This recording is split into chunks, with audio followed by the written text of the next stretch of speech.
Je me demande ce que ma mère avait en tête. Ce Noël-là, il y a 8 ans, lorsqu'elle nous a tous fait cracher notre ADN dans des flacons pour les envoyer par la poste. Peut-être pensait-elle que 23 ans de mai n'était qu'un gadget amusant, une autre façon de générer un profil Internet. Dans mon cas, les trois principaux résultats étaient 83,9% britanniques et irlandais, 10,2% français et allemands, et 3% globalement d'Europe du Nord-Ouest. Se doutait-elle que c'est ainsi que j'apprendrais enfin son secret? 5 ans plus tard, j'étais en route pour rencontrer un inconnu nommé Shane dans un restaurant du centre de Manhattan. Pour m'aider à le reconnaître, il m'avait envoyé ce SMS pantalon kaki, chemise à rayures, assis au bar. Son message m'a fait rire, tant il était ringard et efficace.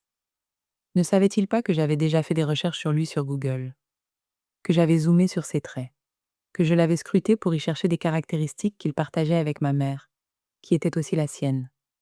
Mes parents n'avaient jamais pris la peine de créer un compte sur le site de 23 ans de mai, qui permet de se connecter avec des parents biologiques et d'échanger des messages. J'en avais créé un par curiosité, sans grande attente. Au cours des années suivantes, j'ai reçu des nouvelles de cousins éloignés de Géorgie ou de l'Alabama, des gens avec qui j'imaginais avoir peu de points communs. J'avais quitté le Sud à 18 ans pour faire mes études en Californie. En 2020, j'ai emménagé à Brooklyn.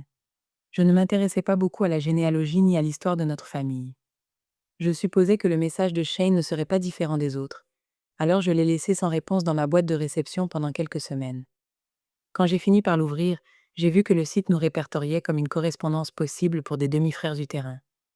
Il me disait qu'il était né à Miami en 1970 et que quelqu'un lui avait offert le kit 23 ans de mai en cadeau. Il était curieux d'en savoir plus sur sa famille biologique. Son profil indiquait qu'il vivait à Greenville, en Caroline du Sud, à seulement quelques heures de l'endroit où j'avais grandi et où mes parents vivent toujours. Sur Instagram, il ressemblait trait pour trait à ma mère. Les mêmes sourcils, le même large sourire, des pommettes saillantes. Plus que cela, il y avait dans son visage une qualité que je reconnaissais comme appartenant aussi à ma mère. Une candeur qui doublait une sorte d'intensité franche. Il était sans aucun doute le fils de ma mère. Je ne sais pas exactement ce que j'ai fait ensuite, mais je sais ce que je n'ai pas fait. Je n'ai pas réveillé ma petite amie, Katie, qui dormait dans l'autre pièce, pour lui dire que je venais de découvrir mon demi-frère. Je n'ai pas rédigé de SMS ni d'email à ma mère, et je n'ai pas prévu de l'appeler. Je ne voulais rien avoir à faire avec ça. J'avais l'impression d'avoir appris un secret que je n'étais pas censée connaître. Je craignais de pénétrer dans un espace inviolable qui existait entre ma mère et moi. Nous étions proches, mais nos conversations restaient pour la plupart superficielles. J'avais perfectionné un ton particulier pour lui parler de ma vie. Un équilibre convenu entre optimisme et circonspection.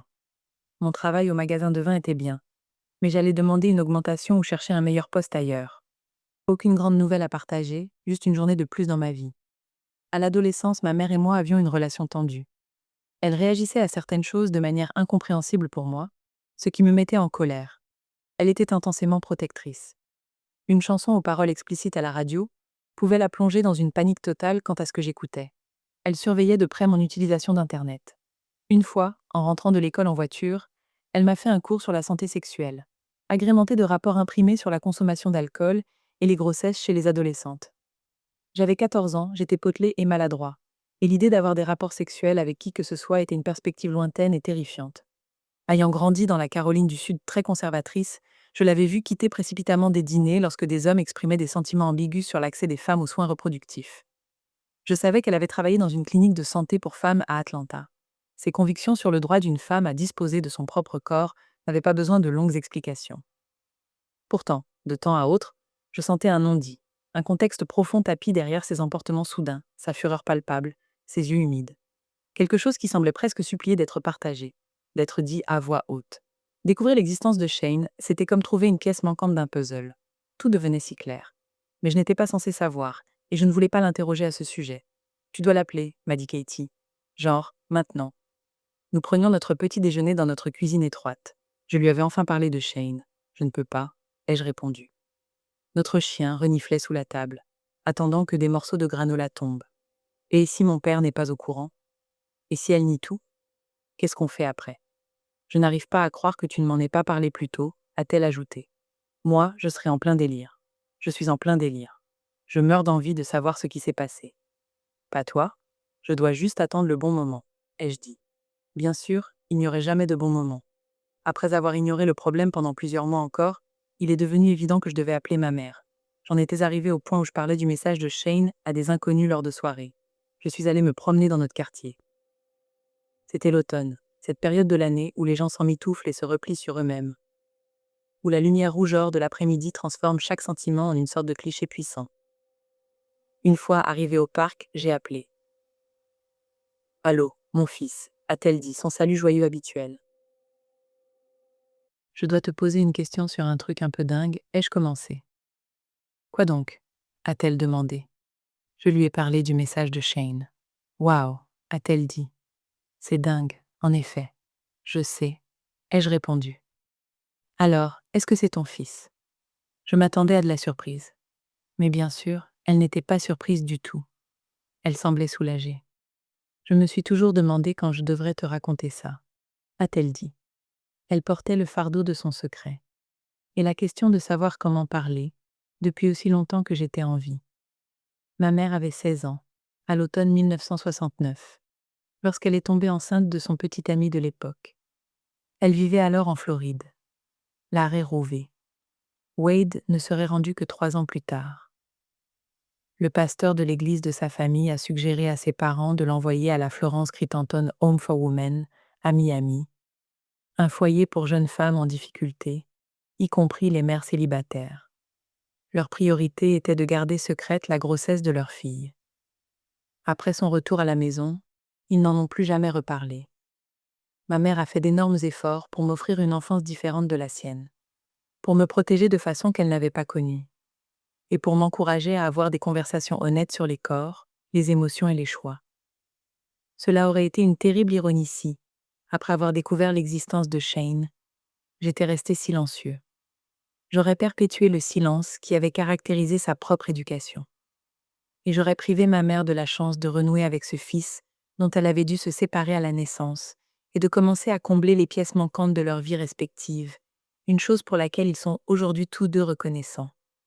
C'est une impulsion étrange, ce désir de cacher notre vrai moi aux personnes qui nous connaissent le plus intimement. Le secret de ma mère lui appartenait, à elle de le dire ou de le taire. Sa grossesse était son histoire, pas la mienne. Mais pour avoir le type de relation qu'elle a toujours voulu avoir avec moi, une relation fondée sur la confiance et l'ouverture, il m'était nécessaire d'apprendre la vérité.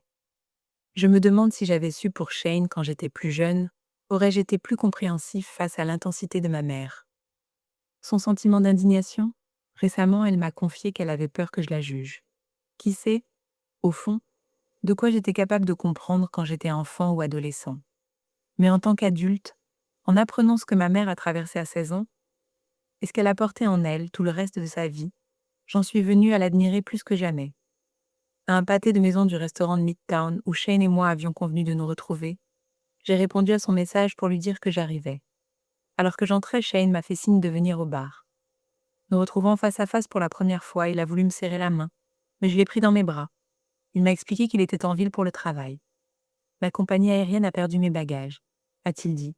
Alors j'ai dû aller chez Macy's pour m'acheter des vêtements. Un pantalon kaki, une chemise à rayures, et les yeux de notre mère.